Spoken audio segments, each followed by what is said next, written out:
បរិវ័យក្មេងខ្លះប្រឈមមុខនឹងជំងឺមួយដែលហៅថាការច្របាច់កកសរសៃផ្លាស្ទិកផ្លាដឺដំបូងជំងឺនេះបណ្ដាលឲ្យពួកគេមានការលំបាកក្នុងការចេញទឹកនោមដោយមានស្ទ្រីមយឺតបុរសជាច្រើនដែលមានបញ្ហានេះអាចឆ្លើយតបនឹងថ្នាំដែលហៅថា Alpha Block គឺប៉ុន្តែសម្រាប់អ្នកដែលមិនឆ្លើយតបមាននីតិវិធីថ្មីមួយដែលអាចផ្ដល់អត្ថប្រយោជន៍ដោយដោះស្រាយបញ្ហារបស់ពួកគេដោយមិនបង្កឲ្យមានបញ្ហាថ្មីណាមួយចំពោះប្រព័ន្ធបញ្ចេញស្ពែមរបស់ពួកគេ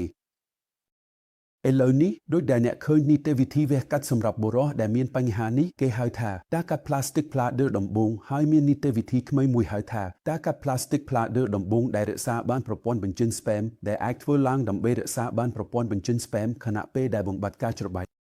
នីតិវិធីនេះផ្ដល់លទ្ធផលប្រសិទ្ធភាពយូរអង្វែងវាងាយស្រួលក្នុងការអនុវត្តវាចំណាយពេលប្រហែល15នាទីក្រោមវិទ្យាសាស្ត្របង្ហូរទឹកបេកស្រាលហើយអ្នកជំងឺអាចត្រឡប់ទៅផ្ទះបានទាំងថ្ងៃនោះឬព្រឹកថ្ងៃបន្ទាប់វាអាចផ្លាស់ប្ដូរជីវិតយ៉ាងខ្លាំងសម្រាប់បុរសវ័យក្មេងឬក្មេងប្រុសវ័យក្មេងជាងនេះដែលប្រឈមមុខនឹងបញ្ហាបញ្ចេញទឹកនោមរយៈពេលជាច្រើនខែឬឆ្នាំមុនពេលទទួលបានការព្យាបាលចុងក្រោយ